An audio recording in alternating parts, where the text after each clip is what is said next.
Mrs. Elba, Here. Mrs. Gator, Here. Mrs. Moomin, Here. Ms. Mitchell, Here. Mr. Freeman. Here, all board members present. Next, would everybody stand and face the flag to your left for the Pledge of Allegiance? I pledge allegiance to the flag of the United States of America and to the republic for which it stands, one nation, under God, indivisible, with liberty and justice for all. You may be seated.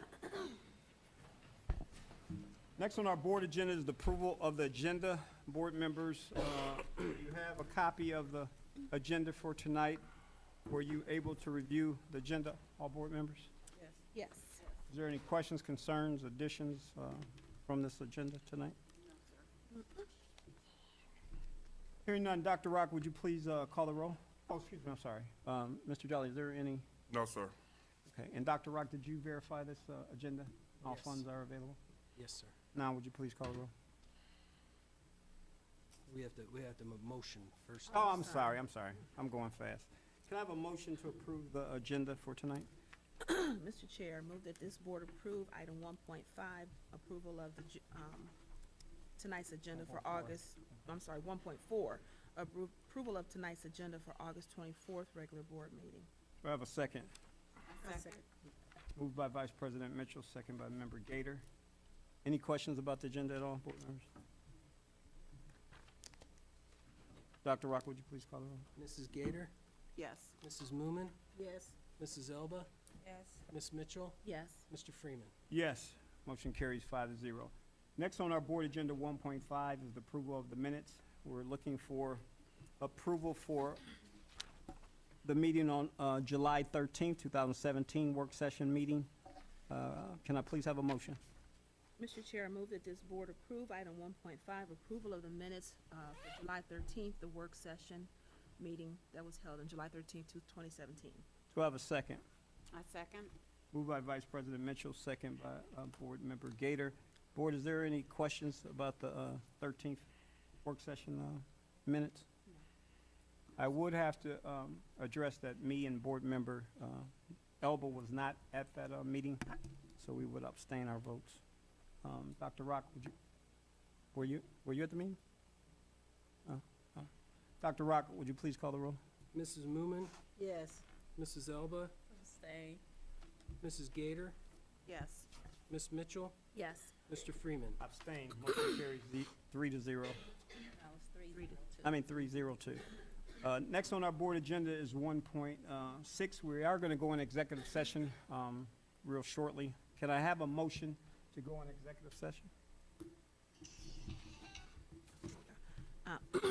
Board Chair, move that we go into executive session to consider the appointment, employment, dismissal, discipline, promotion, demotion, or compensation of a public employee or official, or the investigation of charges or complaints against a public employee, official, licensee, or regulated individual, unless public hearing requested. Do I have a second? I second. Moved by Vice President Mitchell, second by Member Gator. Is there any questions before we go into executive session? Dr. Rock, would you please call the roll? Mrs. Elba, Yes. Mrs. Moomin, Yes. Mrs. Gator, Yes. Ms. Mitchell, Yes. Mr. Freeman. Yes, motion carries 5-0. We'll be right back. Just sit tight.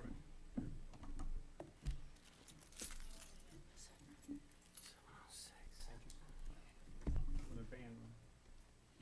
Are we all taking our phone? I'm not taking any.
like to make a motion to come back into regular session. We don't need a motion. Just come back in.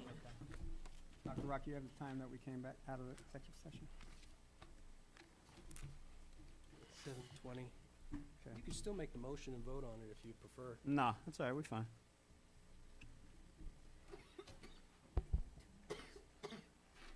Next on our board agenda is our public participation. It was some cards out on the table. This is our Warrensville Heights City School District public participation card. If you want to fill one out, you can fill it out and hand it to the treasurer, Dr. Rock. Anybody have a chance to fill out a public participation card to come up to the podium and speak for 3 minutes? Yes. Oh, We have a couple. Mrs. Underwood? come on down, Mrs. Underwood.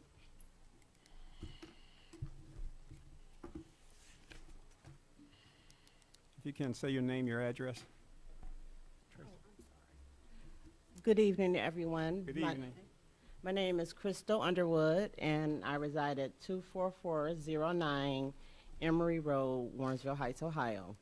And I have a question, and the question is, can a current board member, can they actively go out and campaign or endorse like a friend, like put out posters, text messages, and talk to the public for like their friend or something like that? I want to know if that's like a legal process.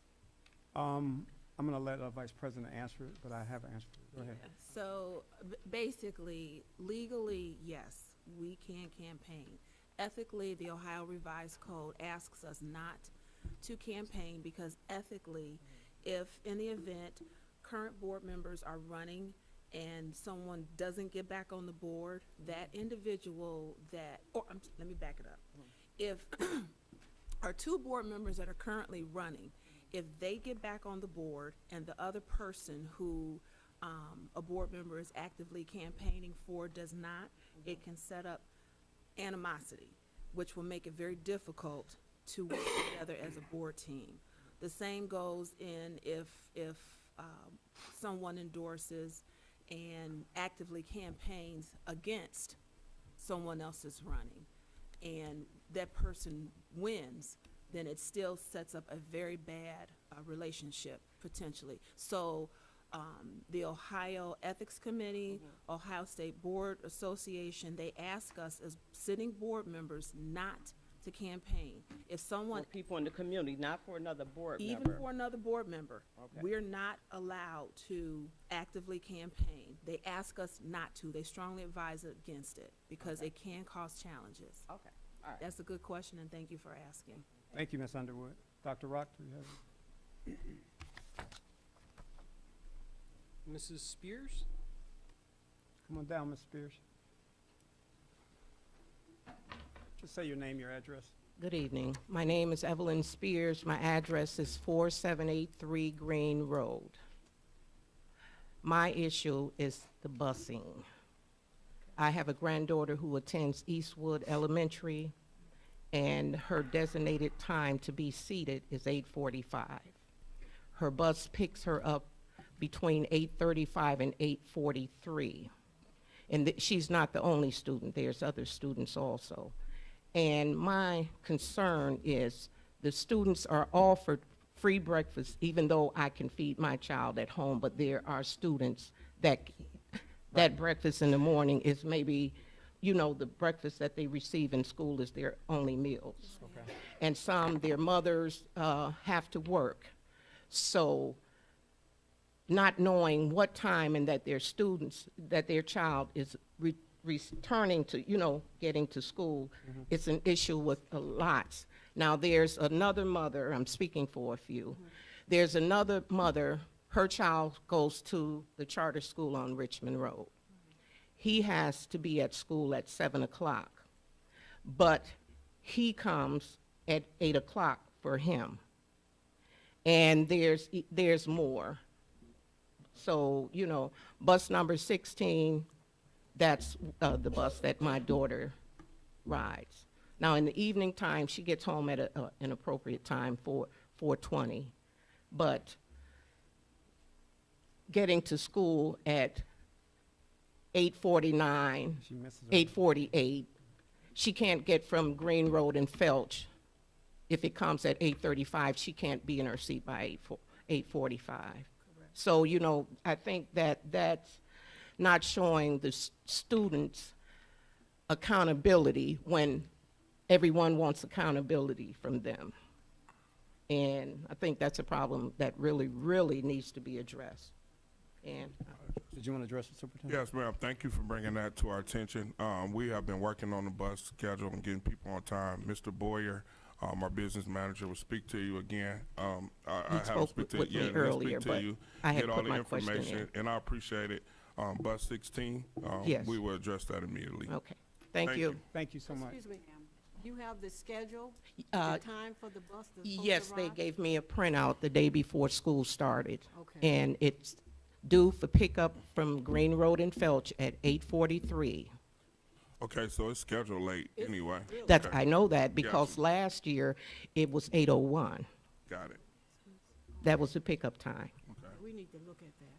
Yeah, and I do know what one of the issue, Eastwood shares buses with the charter schools. So the same buses that go to Eastwood go to the charter school. So we have to make an adjustment. Yes, Because and- they're going to the charter school first and then picking up the Eastwood students. Yes, So but that's the problem. charter school is late also. Yeah. That is almost an hour late.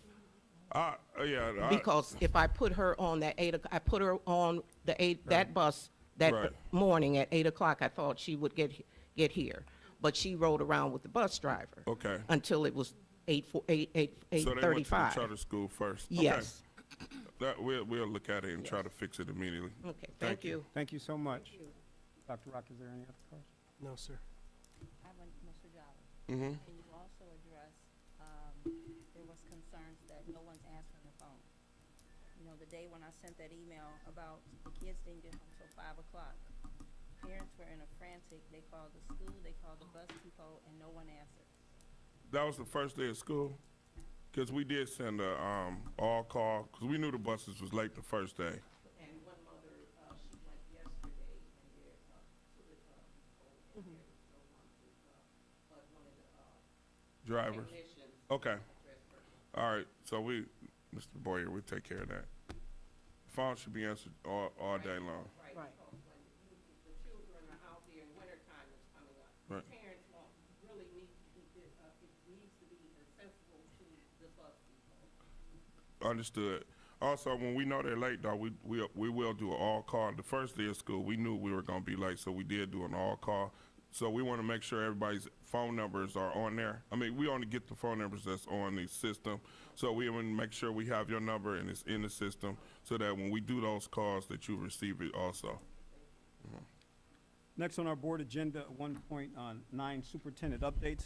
Superintendent Jolly. Greetings, community and staff members. I have a short update today. Begin with we're welcoming back Westwood Elementary. Westwood opened up the first day of school. The principal is Mr. Rafiq Vine. The Tabernacle of Faith, which was in the building before, they are utilizing the kindergarten wing of the building. So we have a door up that actually separates where the church is utilizing the school and from the regular school. It houses grades 2 and 3. And currently we're at 245 scholars. So I just wanted to just show the community, those that didn't come to the grand opening or reopening of Westwood, that Westwood is back in effect. I'll show you a picture of the playground. Mr. Boyer and his team did an outstanding job of getting the playground back up to standard with new sod in there so that the kids have fresh things to play on, and it's back running. Just kudos to Mr. Vine and his team for a great start, and I'd like to give them a round of applause.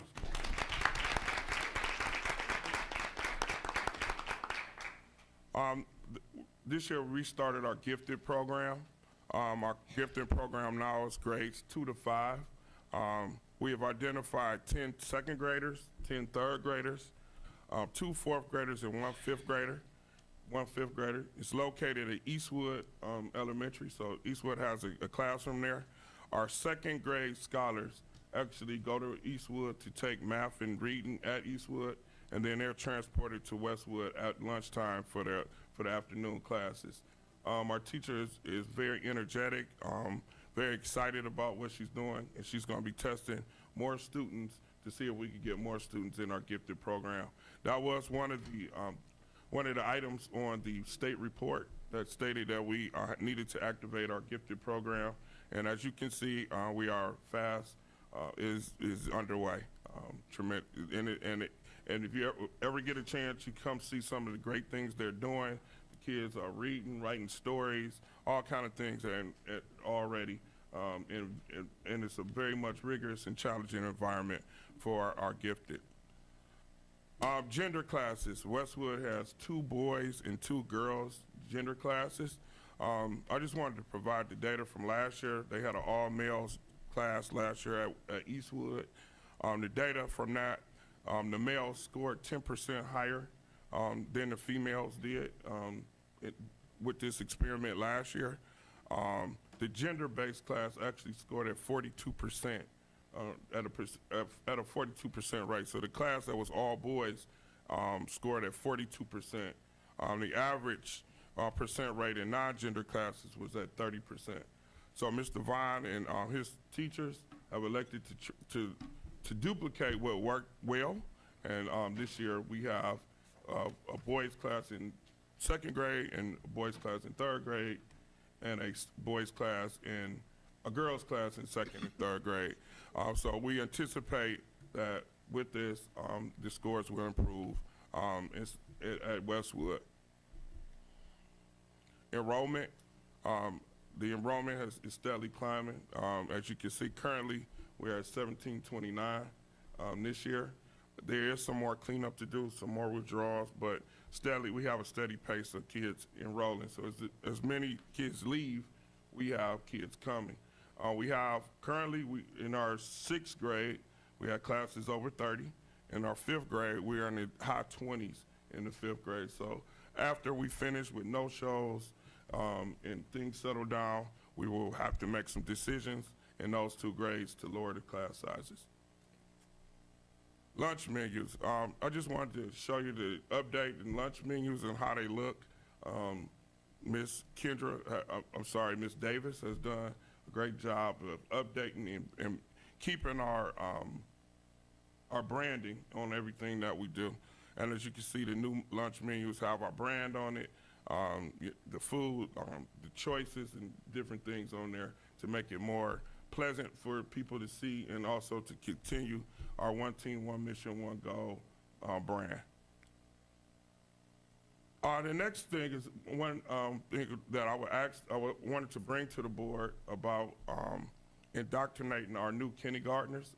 This is something we saw Maple Heights do, where our board members went to the house of all kindergartners and presented them with yard signs. So what I did was, this is something I wanted to ask the board if they would be willing to do, is to go to all our kindergarten homes and to present them with a brand new home of a brand new ready to learn kindergarten tiger. Again, this is Maple Heights did it, but it seemed to be a very great thing to get community pride and to just show how much the board invested into their students. So that was something I wanted to bring to the board today to see what your thoughts were as we move forward. Upcoming events, we have open house, which is next week. The schedule, John Dewey on Monday, Westwood and Eastwood is on Tuesday, the middle school Wednesday, and the high school on Thursday. All the events are from 6 to 8 next week. Also, upcoming events is summer graduation. We want to start a new tradition of celebrating our students who graduate in the summer. We have 3 this year, but we want to let them have a real ceremony. It'll be a short ceremony, but they'll have a ceremony with cap and gowns. That'll be on next Wednesday at 6 p.m. in the auditorium. We also, our first senior class meeting, which the board policy, the graduation requirements for this year will be on September 6th in the high school in this room. Our 3rd grade parent meeting which will go over the third grade guarantee, and the requirements with third grade would be on September 12th. Parent-teacher conferences are the week of September 17th to 21st. Homecoming week is the week of September 17th to 21st, with the homecoming game being on the 21st. And the district-wide Father's Walk is September 20th. Also, the board, Member Elba gave me information about a group, about a father's group. We have discussed it with Ms. Smiley. I will come back with a recommendation at the next meeting of how to proceed forward. We do have some ideas on how we can utilize some of the concepts of that organization into what we already are currently doing within the district.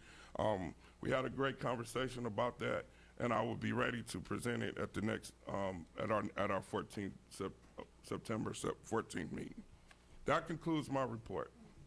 Thank you, Mr. Jolly. Board, any questions for Mr. Jolly on those updates? Go ahead, Ms. Gator. I just want to comment about the kindergartners.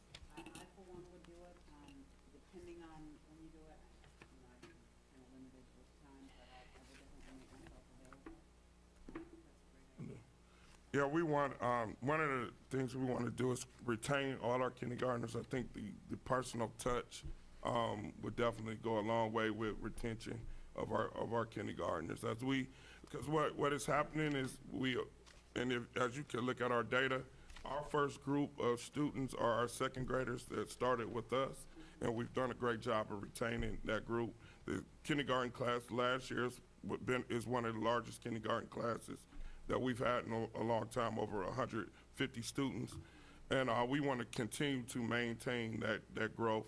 And what I saw with Maple, it was a great touch from the parents, and from the board to the parents.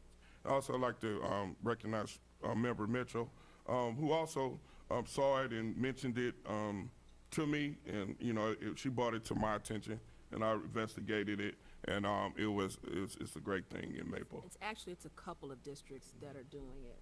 And so, when we talked about it, we all thought it was a good idea, so I brought it back to Mr. Jolly, and then we saw it online. Any other questions? Yeah, I'm sorry. So I have a request when it comes to homecoming. Mm-hmm. I'm gonna put it out there. There's been times when we have the students at homecoming dressed in jeans, and it's not as festive. I don't know, it's different. So I'd like to ask if we could establish something that says that they're gonna dress up a little bit for it. I'm not saying they've gotta come and pull out, gowns and everything. There was one year when they were all color coordinated, blue and gold. Oh. So I would just like to see something other than jeans for those that are part of the homecoming tour. I would agree. Yeah. Yeah, we've come a long way. When we came through school, we came through the court in formals. We did. I still have my formal. Yeah, I know it's So, a different time. It is, and I know parents struggle, but the children do have dresses and nice slacks and nice shirts, and, because it did not present well last year to have them in jeans. I know Mr. Reynolds is hearing this, and he definitely taking it. I have a question. Go right ahead. I have a question. Oh, I'm not finished. I have Oh. one more. I'm sorry. One more quick question. When it comes to the menus, we've heard from students in particular that they weren't crazy about the meal choices. So